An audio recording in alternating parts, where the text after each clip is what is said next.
How Jackie Robinson Changed Baseball by Jessica McBurney. Today, you may not be surprised to see an African American or Latino player when you turn the TV to Major League Baseball. Maybe your favorite player is a person of color, but baseball has not always been as welcoming to diversity as it is now. In 1947, the famous Jackie Roosevelt Robinson became the first African American to play on a Major League Baseball team. The road he paved was an important but difficult one. Early athletic success. Robinson was born in Georgia on January 31st, 1919, the youngest of five children. His father left the family just a year later, and his mother moved herself and her children to Pasadena, California. She worked odd jobs to support her family, but Robinson still grew up in relative poverty. When Jackie enrolled in high school, his siblings encouraged him to get in school sports teams. He excelled in football, basketball, track, and baseball, and he broke many school records.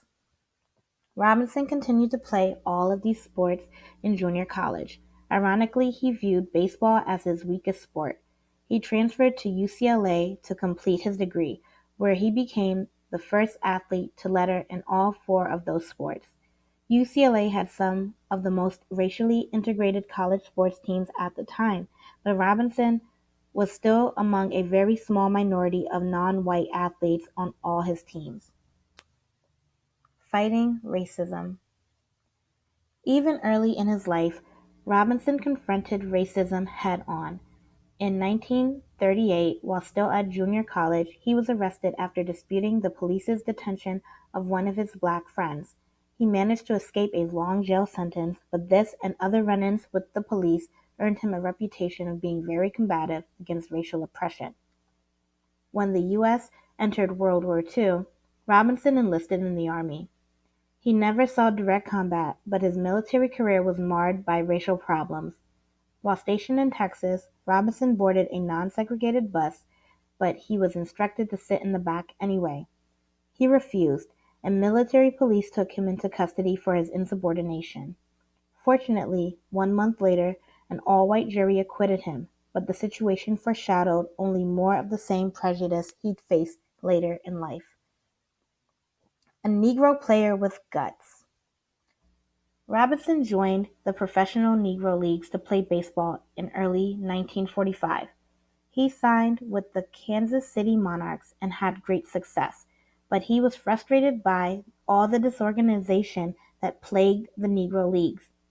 At the time, a few major league teams were recruiting from the Negro leagues, and Robinson struck up a relationship with the general manager of the Brooklyn Dodgers, Branch Rickey.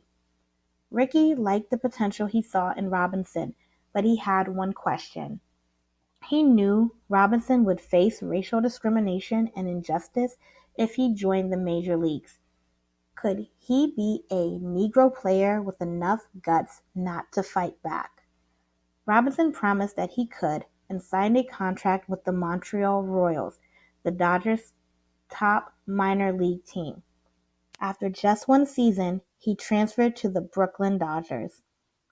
As he stepped onto the field as first baseman in 1947, Jackie Robinson became the first Major League Baseball player to break the color barrier since 1880. He was 28 years old.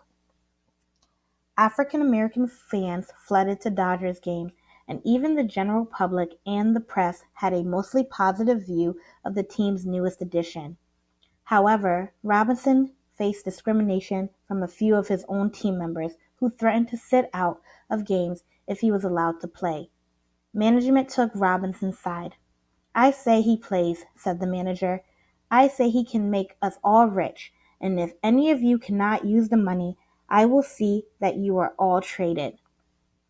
Other teams also disliked Robinson's admittance into the league. Many threatened not to play against him.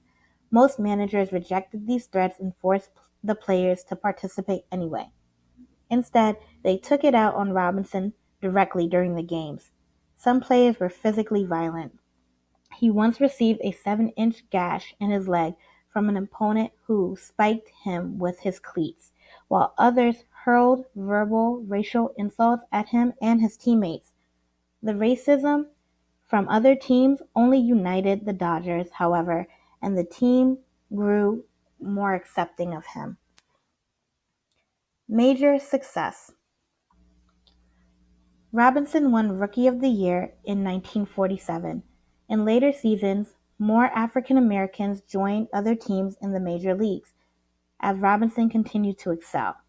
His success gained him fans from all over the country. He started at second base for the National League in the 1949 All-Star Game and helped the Dodgers win the 1949 National League pennant.